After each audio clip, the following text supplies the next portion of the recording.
UK soldiers who fought in the Iraq War may face prosecution for war crimes, according to the head of a unit investigating alleged abuses.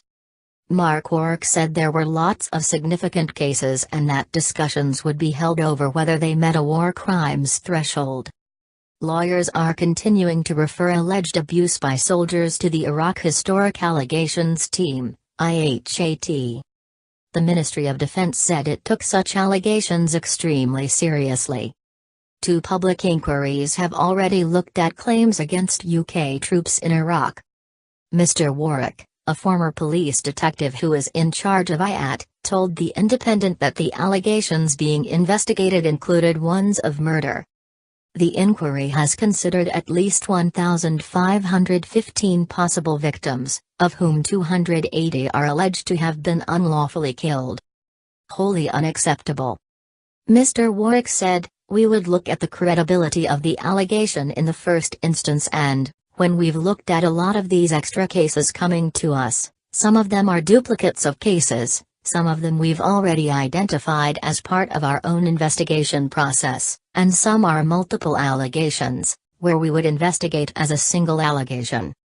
IHAT's budget of £57.2 million runs until the end of 2019 to 16 years after the invasion of Iraq began in 2003. Over the next 12 to 18 months, we will review all the caseload to better understand the picture and then I think we can say whether 2019 seems realistic, said Mr. Warwick. BBC political correspondent Chris Mason said Mr. Warwick's comments may have been a response to an interview by Michael Fallon reported in The Telegraph. In it, the Defense Secretary said soldiers were inhibited on the battlefield because they feared ambulance-chasing British law firms would haul them in front of the courts on their return. UK troops and a military helicopter image copyright by. Image caption. Mr. Warwick said there were lots of significant cases over the Iraq War. Public interest lawyers, which represents some alleged victims, said IHAT was failing to investigate those responsible for systemic abuse. Despite public inquiries, court proceedings ongoing since 2004 and the IHAT team of investigators, there is yet to be a single prosecution resulting from IHAT's work, a spokesman said. Carla Firstman, director of the human rights charity Redress, told The Independent that the incredibly slow pace of IHAT's investigations was wholly unacceptable. She added, "Things seem to still be moving at a snail's pace. We call upon the government to ensure IHAT can, and does, do what it was set up to do, and to do it now. This cannot be a whitewash." Colonel Richard Kemp, a former Army commander in Afghanistan, agreed that the investigation needed to be completed urgently, but said it was inconceivable that that number of allegations against British troops could be legitimate. Of course one has to be concerned about these allegations, but the sheer number, thousands of allegations made against British soldiers in Iraq, I just cannot believe that any significant number of them can be valid, he told BBC Radio 4's Today programme. Corporate failure.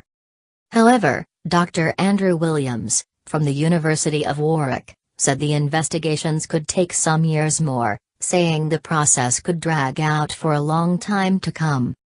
Dr. Williams, who has written about the murder of Iraqi civilian Baha Moussa, said the lapse of time since the alleged crimes could hamper investigations.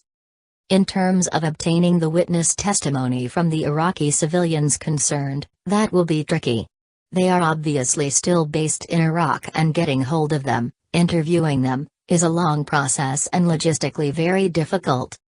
A Ministry of Defense spokeswoman said, "The vast majority of UK service personnel deployed on military operations conduct themselves professionally and in accordance with the law. Where there is sufficient evidence, members of forces can be prosecuted." Baha Moussa with his wife and children. Image copyright by. Image caption. Iraqi civilian Baha Moussa, here with his family, died in UK military custody in 2003.